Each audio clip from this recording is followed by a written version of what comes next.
ஒரு சாமி, 2 சாமி, 3 சாமி, 4 சாமி, 5 சாமி, 6 சாமி. Deputy commissioner of police Thiruvanmiyur. கையை கட்டியிருக்காங்க. சரி. என் வாழ்க்கையில ஒவ்வொரு நாளும் ஒவ்வொரு நொடியும் ஒவ்வொரு நாளும் அப்புறமா நல்லா பாரு. ஆக்ரோஷம் இருக்கும், ரொமான்ஸ் மூஞ்சில பாபிஸ் பாபா இல்ல இல்ல. ஐ எம் தளபதியா இல்லாட்டி சூப்பர் ஸ்டாரா இல்லாட்டி இன்ஸ்டாகிராம் ஹீரோவான்னு சொல்லிட்டேன். நான் ஜோசப் விஜய்னு கூப்பிடுவாங்க. சூப்பர் ஸ்டார் ஜோசப்னு சொல்லி நான் போட்டு விட்டேன். புலி புலி புலி புலி புலி புலி நான் சரியான ஃபேனுங்க அந்த விஜய்க்கு. ஃபர்ஸ்ட் அதான் ரிங்டோன் வச்சிருப்பேன் என் போன்ல நான். கண்டிப்பா. சரி, அப்ப அவரு திடீர்னு கூப்பிடுறாரு ஜோசப் இந்திய அரசியலுக்கு வரக்கூடாது. அவர் கூப்பிட்டாலும் கண்டிப்பா வருவேன். ஒரு கமெண்ட் கூட நல்ல கமெண்டே கிடையாது, எல்லாமே இந்த கமெண்ட் தான். ஆனா எனக்கு ஹாப்பினஸ். இந்த மூஞ்சி வச்சு எப்படி நடிக்க போனா கேட்டீங்க. நான் நடிப்பேன்டா, நடிச்சு காட்டுவேன்டா. இந்த மூஞ்ச நீங்க சினிமால பாப்பீங்கடா.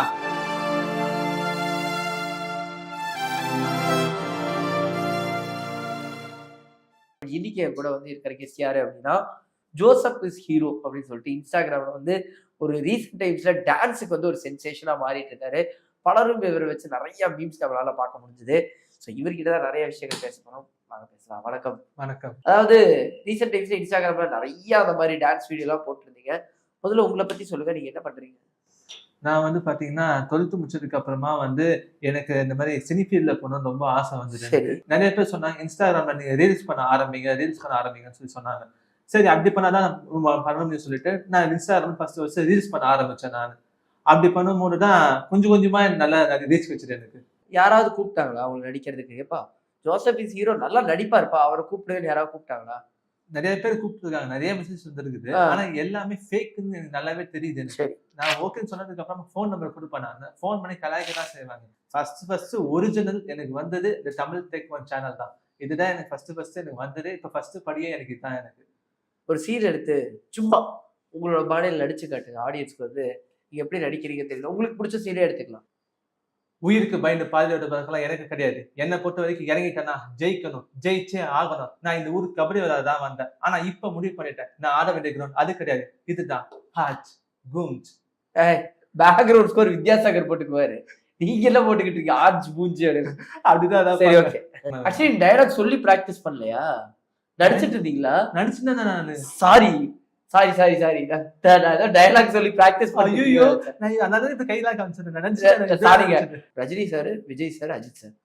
யாரு செட்டிங்கா? வேங்கை ஒட்டையில நிக்க தில்ல இருந்தா மொத்தமா வாங்கல. வா முன்னையும் மண்ணையும்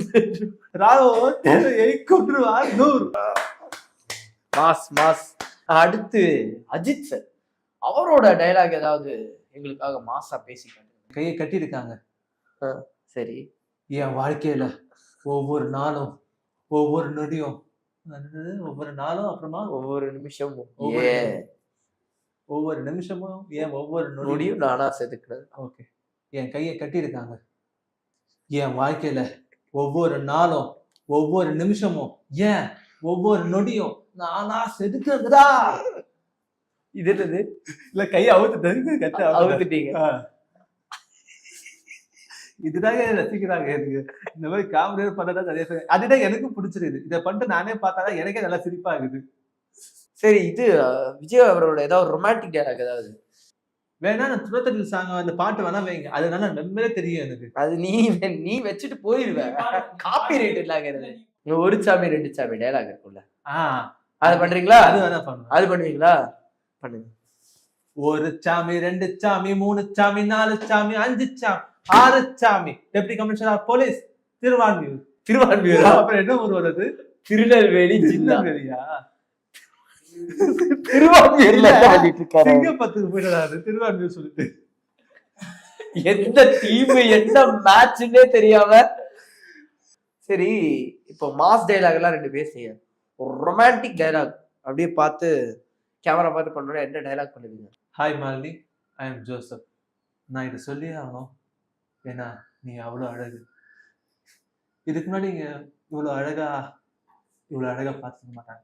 ஐ am in love with you. துலாத்தட்டில் உன்னை வைத்து நிகர் செய்ய பொண்ணை வைத்தா துறாவரம் தோற்காதா பேரழகே. நான் உன்னை விரும்பல, உன் மேல ஆசைப்படல. அப்புறம் என்னது? அப்புறம் என்னது அந்த நான் பிள்ளைகிட்ட உன்னை சொல்றீங்களா? காதலிக்கல தானே? நான் உன்னை நான் காதலிக்கல. உன்னை விரும்பல, உன் மேல ஆசைப்படல, நீ அழகா இருக்கன்னு நினைக்கல. அழகா இருக்குன்னு நினைக்கிறியா? ஓகே. அப்புறம் என்ன அந்த பிள்ளைகிட்டயே கேட்க கூடாது, அப்புறம் அந்த பிள்ளை அடிக்கும். நான் உன்னை விரும்பல, உன் மேல ஆசைப்படல, நீ அழகா இருக்குன்னு நினைக்கல. ஆனா எனக்கு அந்த ரொம்ப பயமா இருக்குது. பயமா இருக்கா? என்ன பயமா இருக்கு? யோசிச்சு சொல்லு. எதை யோசிச்சு சொல்றது? இப்ப நீங்க சொன்னதெல்லாம் யோசிச்சு பார்க்க முடியுமா? இன்னொரு தடவை ரீடேக். இன்னைக்கு நான் டைரக்டர், ஓகேவா? இப்ப ஆங்கர் கிடையாது, டைரக்டர். இந்த டைரக்டர் கொஞ்சம் மோசமான ஆளு, டேப்பரான ஆளு வச்சுக்கோங்க. இப்ப நான் உங்களுக்கு சொல்றேன், இந்த டைலாக் மேடி மாதிரி வரணும், மாறி வரக்கூடாது. கமான். நான் உன்னை விரும்பல. இவ்வளவு ஆக்ரோஷம் வேண்டாம், ஆக்ரோஷம் வரக்கூடாது, அங்க ரொமான்ஸ் வரணும். நல்லா பாரு, ஆக்ரோஷம் வரக்கூடாது, ரொமான்ஸ். மூஞ்சில பாபி சிவா இல்ல இல்ல ஜிகிருதா படம் மாதிரி ஆயிருக்கு இப்போ அந்த டைலாக். நான் உன்னை விரும்பல, உன் மேல ஆசைப்படல, நீ அழகா இருக்கன்னு நினைக்கல, ஆனா இதெல்லாம் நடந்துருமோன்னு பயமா இருக்கு. யோசிச்சு சொல்லு, இதான் டைலாக். நான் உன்னை விரும்பல, நீ அழகா இருக்கன்னு நான் நினைக்கல, உன் மேல ஆசைப்படல, நீ அழகா இருக்க. நான் உன்னை விரும்பல, உன் மேல ஆசைப்படல, நீ அழகா இருக்கன்னு நினைக்கல, ஆனா இதெல்லாம் நடந்துருமோன்னு பயமா இருக்கு. நான் உன்னை விரும்பல, நீ உன் மேல ஆசைப்படல, நீ அழகா இருக்கன்னு நினைக்கல, ஆனா எனக்கு ரொம்ப பயமா இருக்கு. யோசிச்சு சொல்லு. இதுக்கு மேல போயிருவா என்ன நடக்கும், எனக்கும் பயமா இருக்கு. அதனால இந்த ரொமான்ஸ் செக்மெண்ட்டை கை விட்டுருவோம். வேண்டாம் வேண்டாம் வேண்டாம் வேண்டாம் சொன்னல, வேண்டாம். ரொமான்ஸ் இல்லாத கதையா தேர்ந்தெடுத்து நடிங்க. நடிக்கும் போது ரொமான்ஸ் யாராவது கேட்டாங்க அப்படின்னா என்ன சொல்லணும்? இல்ல வேண்டாங்க, ரொமான்ஸ்லாம் வேண்டாம், அந்த மாதிரி சொல்லிருங்க யாராவது கேட்டாலுமே. ஸோ உங்களோட முக்கியமான விஷயம் டான்ஸ். ஸோ அதை தான் இப்போ நம்ம ஷோகேஸ் பண்ண போறோம். ஒரு ஆக்டருக்கு தேவையான இன்னொரு அம்சம். ஸோ நீங்க ஏன் எங்களுக்காக ஒரு 2-3 பாடலுக்கு டான்ஸ் ஆகக்கூடாது? கண்டிப்பா தான், கூட நீங்களும் சேர்ந்து வேணா சூப்பரா ஆடலாம். நானா?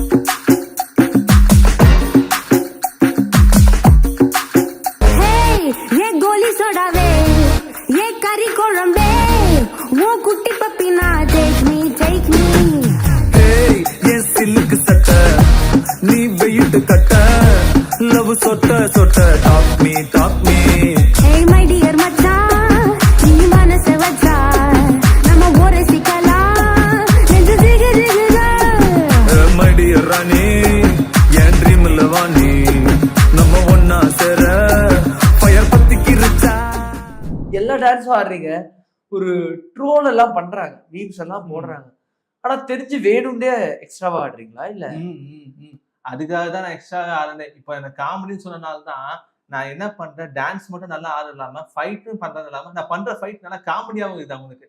நான் மேல இருந்து குதிக்கிறது, நான் வேணுமே சண்டை போடுறது, அதெல்லாம் அவங்களுக்கு காமெடியா இருக்குது.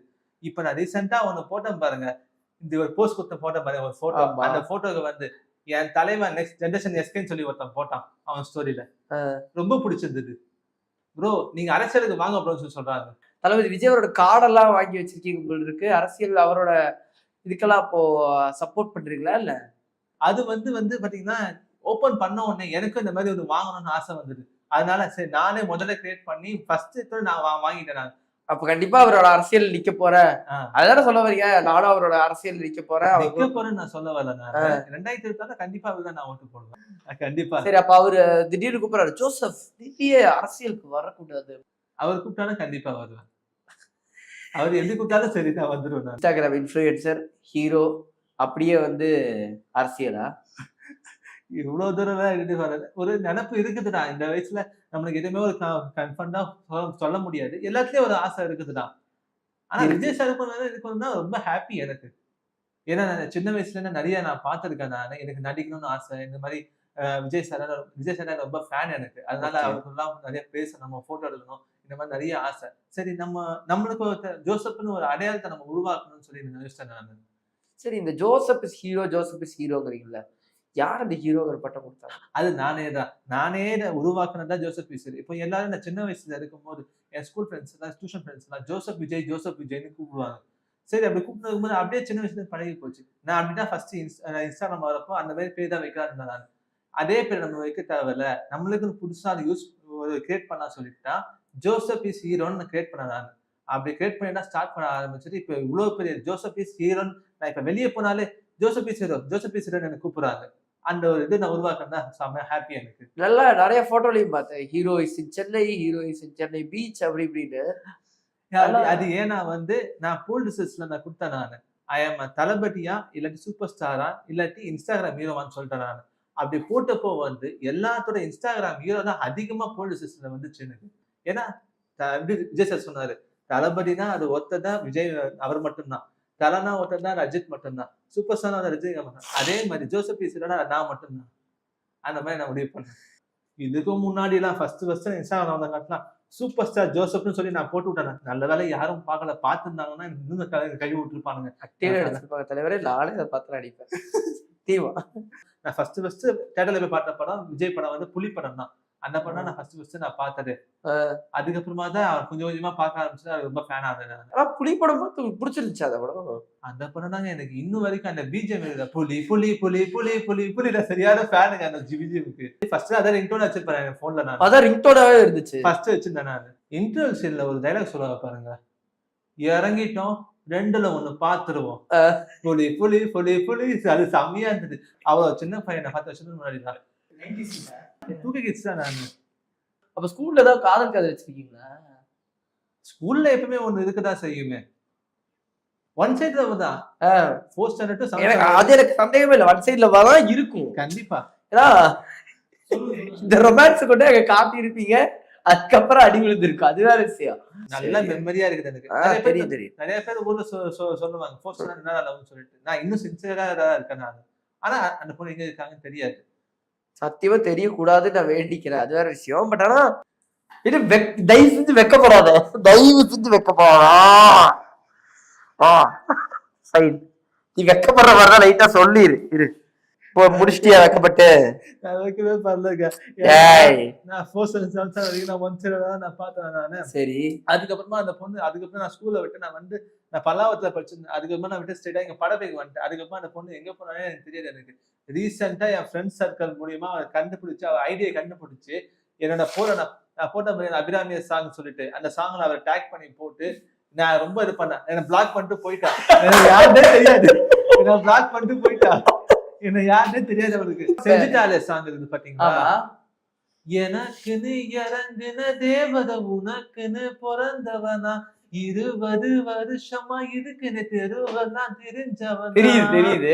அந்த சாங் தான் ஸ்கூல் படிக்கும் போது நான் ரொம்ப மெமரியா சாங் வச்சிருந்தேன் நான். அந்த சாங் தான் ரொம்ப ஃபேமஸா இருந்துச்சு. போற போக்கில ஒரு லுக்க விட்டு என்ன செஞ்சுட்டாலே கரெக்டா வேலண்டைன்ஸ் பண்ண சாங் நான் போட்டேன் இன்ஸ்டாகிராம்ல நான். ஓ இதுக்காகவே போட்டிருக்கீங்க? ஆமா. சரி பிளாக் பண்ணிட்டு போனாங்களே, மறுபடியும் மெசேஜ் எல்லாம் முன்னாடி பண்ண ட்ரை பண்ணலையா நீங்க? முதல்ல போய் மெசேஜ் பண்ணிருக்கலாம், ஹாய் நான் போட்டேன் நான் ஹாய்ன்னு சொல்லிட்டு. அவங்க பிரைவேட் அக்கௌண்ட் வரையா ஹாய்ன்னு சொல்லிட்டு ஃபுல்லா ஒரு பக்கத்துக்கு ஃபுல்லா எழுதி நான் போட்டேன் நான். இந்த மாதிரி நான் 4th ஸ்டாண்டர்ட் தைரிய ஸ்கூல்ல படிச்சவன் நான். இந்த மாதிரி ஃபுல்லா போட்டேன். அது கடைசி வரைக்கும் பார்க்கவே இல்லை. என்ன பண்ணியிருந்தேன், சரி இவங்க பார்க்க வைக்கிறதுக்காக நான் போற ஸ்டோரி எல்லாம் டேக் பண்ணி போட்டிருந்தேன். அது என்ன நினைச்சாங்களோ, என்ன பேரை பார்த்தாங்களோ, என்ன ஆச்சுன்னு தெரியல. ஃப்ரெண்ட்ஸ் கேட்டேன்னா டேய் அவன் உனக்கு யாருன்னே தெரியாதான்னு சொல்லி சொல்றானுங்க. என்னோடு நீ இருந்தால் உயிரோடு நான் இருப்பேன், உண்மை காதல் யாரென்றால் உன்னை என்னை சொல்வேனே, நீயும் நானும் பொய் என்றால் காதலை தேடி கொள்வேனே, என்னோடு நீ இருந்தால் உயிரோடு நான் இருப்பேன். அதுக்கப்புறமா அப்படியே நான் விட்டேன். அவங்க சொன்னாங்க டேய் நீ இதெல்லாம் பார்த்துன்னு இருக்காரா, நீ உன் லைஃபை நோக்கி போடா, இப்பதான் நல்லபடியா வேலை வந்திருக்க, நீ கண்டிப்பா உன்னை தேடி வருவாங்கன்னு சொன்னாங்க. அதுக்காக தான் எனக்கு இன்னொன்னு என்னன்னா, நான் போற சாங் கண்டிப்பா எப்படியாவது அவருக்கு ரீச் ஆகணும். அது ஒரு ஃபர்ஸ்ட் கோல் எனக்கு. தனியாக தனியாக சொல்ற டைலே சரியில்லை. அது எப்படி தனியாக ரொம்ப ஏக்கமா, இந்த ஏக்கம் மாதிரி தெரியல. இது ஏக்கம் கிடையாது, வேற ஏதோ வெறி மாதிரி இருக்கே இது. தனியாக அப்படின்னா என்ன தெரியாங்க? எனக்கு அப்படிதான் வரும். சரி பண்ணுங்க. தனியாக தவிக்கின்றேன் உயிர் வேண்டாம் அன்பே போ. அதுக்கப்புறம் லைன் தெரியலையே, நான் வேணா இந்த லைன் வேணா பண்றேன். யாரோ கூடவே வருவா, யாரோ பாரின் போவா, அது யாரு என்ன ஒண்ணு நம்ம கையில் இல்லையே. வெளிச்சம் தந்தவ ஒருத்தி, அவரு இருட்டுல நிறுத்தி ஜோதா பயணத்தை கிளப்பி தனியா எங்கே போனாலும், தனியா எங்கே போனாலும், தனியா எங்கே போனாலும், அவ என்ன தேடி வந்த அஞ்சல, அவ நிறத்தை பார்த்து சௌரியமா வெத்தல, அவ அழக சொல்ல பார்த்து கூட பத்தல, அத இப்போ இப்போ எனக்கு வேணும் அஞ்சல. என் போன்ல ஒரு கூட இருக்காது எனக்கு. அந்த மாதிரி இந்த சொல்ல போனா இன்ட்ரோவர்ட் தான். யார்கிட்ட பேசவும் மாட்டேன், அதிகமா எதுவும் பழகவும் மாட்டேன், அப்படியே இருந்துப்பேன். மொட்டை மேல டான்ஸ் ஆனாலும் கூட ஒரு வாட்டி நான் காஞ்சனா சாரி கட்டு மேல போனாங்க, பக்கத்துல இருந்த ஆண்டி என்ன நினைச்சாங்க தெரியல, குருன்னு ஓடி போயிட்டாங்க. அந்த அளவுக்கு காமெடி எல்லாம் இருக்குது. சரி, ஏன் மொட்டை மாடியிலே எல்லா வீடியோ பண்றீங்க? எனக்கு லொகேஷன் வேற எங்கேயுமே கிடைக்கலங்க. எனக்கு லொகேஷனே எனக்கு இல்ல. எனக்கு இந்த மாதிரி கேமரா என்கிட்ட இல்ல, போன் கேமரா தான். அதனால நான் மொட்டை மாடி லொகேஷன் செட் பண்றது நானு. தனியா செங்கல் மாதிரி வச்சு செட் பண்ணி நான் அங்கேயே தான் ஷூட் எடுக்குது. ஃபுல்லா வீடியோ போட்டு குடுகுடு ஓடி வந்து எல்லாமே நான் பண்றது ஃபுல்லா மொட்டை மாடிலே தான். எடிட் பண்றது யார் பண்றா? நானே தான் பண்ணிக்கிறேன். உங்க ஆக்சுவலி ஒரு மீம் மெட்டீரியலா, ஒரு ட்ரோலா, ஒரு காமெடியா பாக்குறாங்கிறது புரியுது? கண்டிப்பா எனக்கு புரியுது. நான் ஃபர்ஸ்ட் நான் பார்த்ததே அதுதான். அதை விட்டு நான் சினிஃபீல்டுக்கு போறேன்னு நான் சொன்னேன். நான் சொன்னப்பெல்லாம் வந்து அதை விட்டுட்டு வேலையை பாருன்னு சொல்லிட்டு எங்க வீட்டுல இருக்கிற எங்க மாமாவே சொன்னாங்க, அந்த மாதிரிலாம் விட்டு வேலையை பாருன்னு சொல்லிட்டு. இப்போ அவங்களே எனக்கு ஃபேன் ஆயிட்டாங்க. நான் தினமும் வீடியோ போனா, தம்பி நீ வீடியோ போடலையாப்பான்னு ஃபோன் பண்ணி கேட்பாங்க. அந்த அளவுக்கு எனக்கே ஃபேன் ஆயிட்டாங்க. நீ விடவே விடாத, நீ வீடியோ போட்டுனே இருன்னு சொன்னாங்க. ஃபர்ஸ்ட் அதிர்ந்தா சாங் போச்சு 2.7 மில்லியன் 27 லட்சம் ரூபாய் பார்த்தாங்க. 3000 கமெண்ட்ஸ். ஒரு கமெண்ட் கூட நல்ல கமெண்டே கிடையாது, எல்லாமே உங்களுக்கு இந்த கமெண்ட் தான். ஆனா எனக்கு ஹாப்பினஸ், ஐயோ இவ்வளவு பேஸ் போயிருக்குதா, ஏன்னா ஃபர்ஸ்ட் டைம் வந்தது இல்ல, இவ்வளவு ஷேர் போயிருக்கா சொல்லிட்டு. அதுக்கப்புறம் தான் போக எல்லாம் கலாய்க்க ஆரம்பிச்சதுக்கு அப்புறம் தான் எனக்கு ரொம்ப வெக்ஸ் ஆகி போச்சு எனக்கு. அப்புறமா கமெண்ட் செக்ஷன் ஆஃப் பண்ணி விட்டேன் நான். இல்ல இப்ப நிறைய போஸ்ட் கமெண்ட் லிமிட் பண்ணிடுறீங்க, அது என்னாலே பார்க்க முடியலங்க. அதனால அது பார்த்தா எனக்கே டிமோட்டிவேஷன் ஆயிடுது. நானே மோட்டிவேஷன் பண்ண நினைச்சா கூட டிமோட்டிவேஷன் ஆயிடுது. என் ஃப்ரெண்ட்ஸ் சொந்தக்காரங்க எல்லாருமே பார்க்கறேன். சோ அதனால கமெண்ட்டை வந்து லிமிட் பண்ணிட்டு நீங்க பாட்டுக்கு வீடியோ போட்டுருக்கீங்க. நிறைய கேர்ள்ஸ் கூட சப்போர்ட் பண்றாங்க எனக்கு. நீங்க கவலையே படாதீங்க, நீங்க இப்ப நான் போட்டேனே நானு, எனக்கு வந்து 1000 ஃபாலோவர்ஸ் வெளியே போயிட்டாங்க சொல்லிட்டு. ஃபீல் பண்ணாதீங்க ப்ரோ, உங்களுக்கு 1000 ஃபாலோவர்ஸ் சொன்னா ப்ரோ 10,000 ஃபாலோவர்ஸ் வருவாங்க சொல்றாங்க. ஃபீல் பண்ணீங்க நிறைய பேர் ஆதரவு சொல்றாங்க எனக்கு. அந்த ஆதரவு சொல்றதுக்கு ஒரு 10 பேர் சொன்னாங்க. சோ அப்போ ஃபாலோவர்ஸ் என்டர்டெயின் பண்றதுக்காக, இன்ஸ்டாகிராம் வியூஸ் என்டர்டெயின் பண்றதுக்காக, வியூஸ் லைக்ஸ்க்காக என்ன வேணா பண்ணுவீங்க? ஆமா, என்ன வேணாம்னா டான்ஸ் இந்த மாதிரி ஏதாவது பண்ணுவேன். மற்றபடி ரொம்ப அதிகமான விஷயம் பண்ண மாட்டேன் நான். இந்த ஸ்டண்ட் பண்ற விஷயம், இப்ப மேல ஏறி ஸ்டண்ட் பண்ணது வந்து ரொம்ப ரிஸ்கான விஷயம். நிறைய பேர் சொல்றாங்க ப்ரோ விந்துராடிங்க ப்ரோ உங்க ஃபாலோவர்ஸ் எல்லாம் வருத்தப்படுவாங்க சொல்றாங்க. அதனால இதுக்கப்புறம் அந்த மாதிரி எதுவும் நான் பண்ண மாட்டேன். நான் அந்த மாதிரி ரொம்ப எதுவும் பண்ண மாட்டேன், பிடிச்சதை மட்டும் பண்ணுவேன். இப்போ சினிமா ஃபீல்ட பத்தி நான் எல்லாமே மொத்தம் தெரிஞ்சு வச்சுட்டேன். நான் எந்த படம் வந்தாலுமே எந்த படம் பேசிக் நாலேஜ் கத்துட்டேன் நான். சரி, இப்போ என்ன கடை கடைசியா பாத்தீங்க? அரண்மனை 4 2 வாட்டி பார்த்தேன். 2 வாட்டி பார்த்தேன். லாஸ்ட் சீன்காக இல்ல, சீரியஸ்லி மை ஃபேவரட். அதுவும் நான் பண்ணேன். அச்சோ அச்சோ சாங் தெரியும், அதான் சொன்னேன். தெரியுது எவ்வளவு ரசிச்சிருப்பீங்கன்னு எனக்கு தெரிஞ்சது அந்த பாட்டு பண்ணும்போது. அதனால சுந்தர் சி ரொம்ப பிடிச்சனால அரண்மனை எல்லாம் பாட்டு நான் பார்த்துனேன். நானு ஃபர்ஸ்ட் பார்ட் நான் பார்க்கும்போது என் வீட்டுல இருக்கலாம் பயமுட்டிட்டாங்க என்ன. அதனால நான் 3 வருஷமா கன்னடியே பார்க்கலாம் பாருங்க. வீட்டுல நான் கன்னடியே பார்க்க மாட்டேன், அவ்வளவு பேய். இப்ப நானே தனியா தேட்டருக்கு உட்காந்து பார்த்தேன் நான் அரண்மனை 4. ஏன் புரியுது, தமிழ்நாளா வந்தா போய் பார்க்க தான் செய்வேன். யாரா நான் தமிழ் ஃபேன் கிடையாது, ராஷிகண்ணா ஃபேன் நான். எனக்கு ஒரே ஒரு ஆசை, எப்படி காமெடி எடுத்துட்டாங்களே அப்ப குக் வித் கோமாளி சீசன் 5ல குக் வித் கோமாளி போனா சொல்லிட்டேன். நான் குக் வித் கோமாளி வந்து சீசன் 1ல இருந்தே நான் பாத்துட்டு வரேன் நான். அப்ப அதுல போனா ரொம்ப ஹாப்பியா இருந்தது எனக்கு. ஆனா அந்த அளவுக்கு காமெடி சென்ஸ் இருந்தது. ஆனா என்ன ஒரு காமெடி தான் பாக்குறாங்கல்ல, எங்க அண்ணாங்களே சொல்லுவாங்க, எங்க அம்மா ஜிபி மூர்த்தி அத்தை தான் இவன் சொல்லுவாங்க. என்ன சொல்லுவாங்க, இந்த மூஞ்சி வச்சு எப்படி நடிக்க போனதால கேட்டீங்க, நான் நடிப்பேன்டா, நடிச்சு காட்டுவேன்டா, இந்த மூஞ்ச நீங்க சினிமால பாப்பீங்கடா